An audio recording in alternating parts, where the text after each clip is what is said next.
today. They say it's peace, but the pockets still cry. Yes, the leaders are smiling, the streets are complaining, and the price of bread just flew away. Hey, hey, wake up, Zimbabwe. Good morning, Zimbabwe. What's the headlines today? Good morning, Zimbabwe. And there are no headlines today, just drama. Welcome to another sunrise in a country where the political weather forecast remains cloudy with a 70% chance of intimidation. Today's headlines read like a script from a dystopian series, except this one isn't on Netflix. It's happening right here, live, with no option to skip intro. Let's take a deep dive into what happened while you were sleeping, hoping the power wouldn't cut. We start with a number that would make any sane government uncomfortable. 2,531 Zimbabweans are affected by political violence in just October alone, according to the Zimbabwe Peace Project.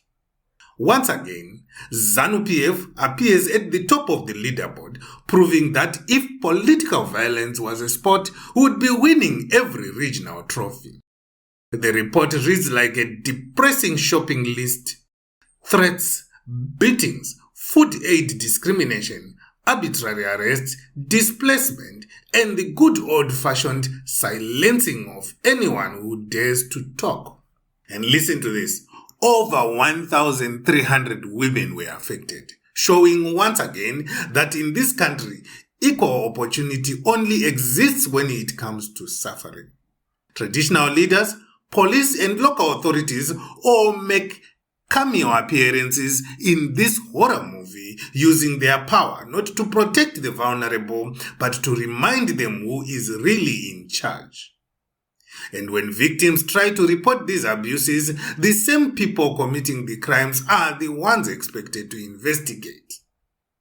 Beautiful system, a masterpiece in dysfunction. While citizens are battling political violence, the police force itself is fighting a different kind of war. A housing crisis so embarrassing it could make a goat refuse to enter the police mess. Hundreds of police officers are reportedly living crammed in single-room spaces, sharing dilapidated toilets and partitioning abandoned bars with cardboard like it's some budget reality show. Some are so desperate they have turned storage rooms into apartments, complete with cracked floors, leaking pipes, and bucket systems that would make anyone long for medieval sanitation. And as if living like that wasn't punishment enough, the police command has now slapped a US $100 monthly pay fee plus compulsory payment for 3 meals a day, whether you eat or not. Imagine earning $260 a month and being told half of it belongs to your landlord, who is also your employer, who is also the state, who is also broke. Officers say this is indirect eviction, but knowing Zimbabwe, it's more like a gentle reminder that even those enforcing the law are not spared from the chaos created by the lawmakers. Meanwhile, Zimbabweans everywhere are cutting back, including smokers who have apparently decided that even stress relief needs a budget. According to British American Tobacco, cigarette consumption dropped by 7% as the economy continues to choke people tighter than a Zupco bus at peak hour. BAT says they sold 593 million sticks instead of the usual amount, but interestingly, despite selling fewer cigarettes, they somehow made more profit. A 491% jump, thanks largely to reduced forex losses and lower costs. So, fewer Zimbabweans are smoking because of poverty. BAT is smiling because of efficiencies. And the Ministry of Health is somewhere celebrating a public health improvement it had absolutely nothing to do with. Everyone wins except the smokers and the economy. And now to one of Zimbabwe's favorite characters, Job Sikhala, who apparently cannot breathe without ZANU-PF interpreting it as a national security threat, his camp addressed the media in Harare, insisting their leader remains strong, focused, and very, very innocent. Sikhala was recently granted bail by a South African magistrate's court after being found with explosives in his vehicle, a charge his team calls laughable, fabricated, and strategically timed. They even suggested he survived an assassination attempt where the explosive could have detonated inside the car, conveniently killing both him and the truth. The National Democratic Working Group says they are unmoved, unshaken, and will continue pushing their political agenda while warning citizens to stay alert and defend the Constitution. You would think after decades of political turbulence, Zimbabweans would be tired, but no. Every generation produces new fighters, and every government produces new reasons to fight. Meanwhile, Walter Mzembi is back in the spotlight. This time, not for diplomacy, but for allegedly repurposing $2 million worth of television sets from the 2010 World Cup. Prosecutors say these TVs were meant for fun parks, but somehow found their way into places they shouldn't have been, because in Zimbabwe, nothing says patriotism like redirecting public property. His trial begins November 24 and will be one of those cases everyone monitors closely, not because justice is expected, but because curiosity is free entertainment in a country where data isn't. Elsewhere, a man from Rua learned the hard way that the state takes illegal gold possession more seriously than it takes corruption involving millions.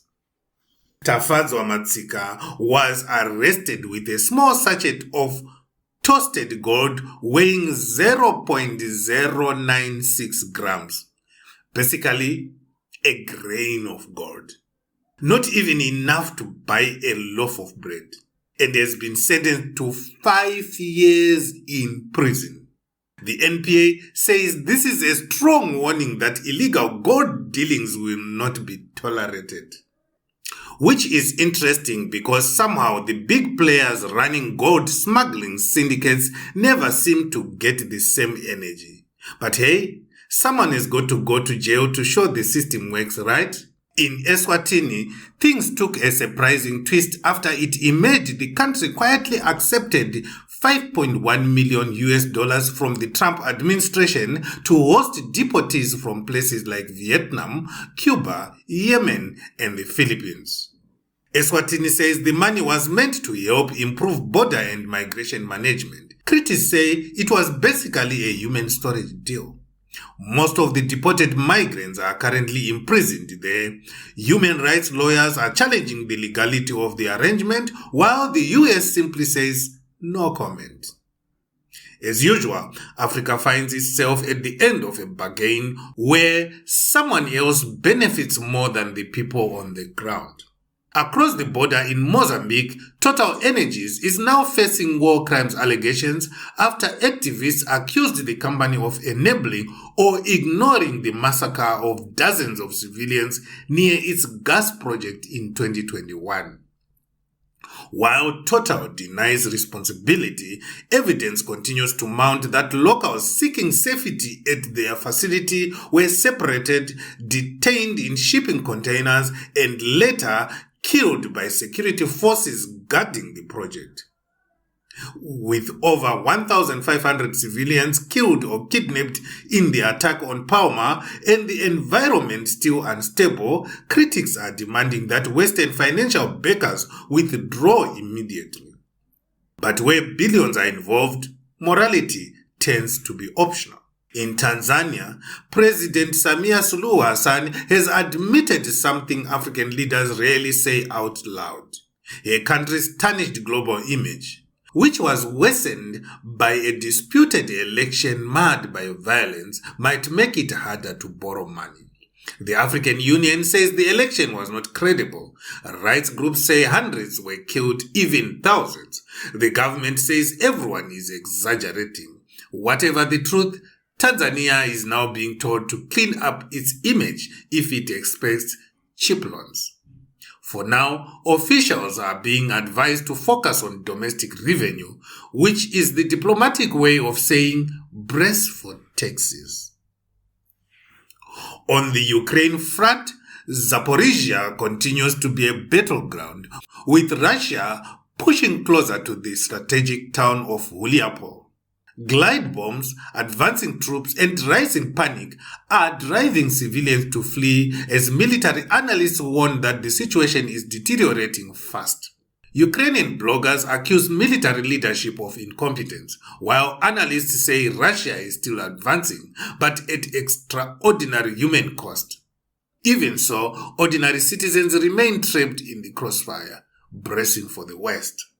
In Asia, Japan is warning its citizens in China to avoid crowded places following escalating diplomatic tensions after Japanese Prime Minister Sania Takaichi suggested Japan could intervene militarily if China attacked Taiwan.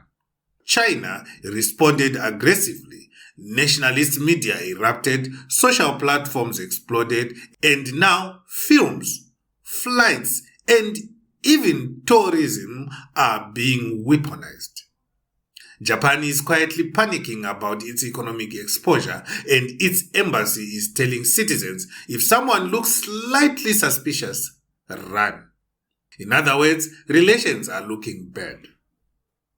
And in the Middle East, the world reacts with cautious optimism after the UN Security Council approved a transitional Gaza plan involving a multinational stabilization force and a credible pathway to Palestinian statehood. Hamas rejects the plan as international guardianship. Israel welcomes the demilitarization provision. The Palestinian Authority is cautiously optimistic. China and Russia abstained. The US is celebrating like it just unlocked world peace, and everyone else is holding their breath because the Middle East has never been a place where plans go exactly as drafted. Meanwhile, in sports, PSL teams woke up smiling after the league suspended relegation this season. The league said they will temporarily expand to 22 teams next year before trimming back to 20 in 2027. For clubs like Dynamos, Highlanders, Yada, and Triangle, this announcement came as a Christmas bonus. Kwekwe United was supposed to rise from the relegation grave like a phoenix, and fans were already complaining that a 41-match season might require sleeping bags at stadiums. However, Zifa has just ordered PSL to relegate 4 teams. As usual. We will give you more details on this in our evening news. And finally, South Africa's Springbok camp is fuming, claiming they are being treated unfairly by global rugby authorities after a string of red cards and suspensions. Assistant coach Mzwandile Stick says the team is being targeted, that their top players can't help physics, and that decisions in the Italy match were overwhelmingly biased. Whether it's bias or bad luck, the frustration is overflowing and the world champs feel like everyone is out to get them. Ladies and gentlemen, that is your morning wrapped. Zimbabwe, a country where politics stings, economy bites, but news always keeps us awake.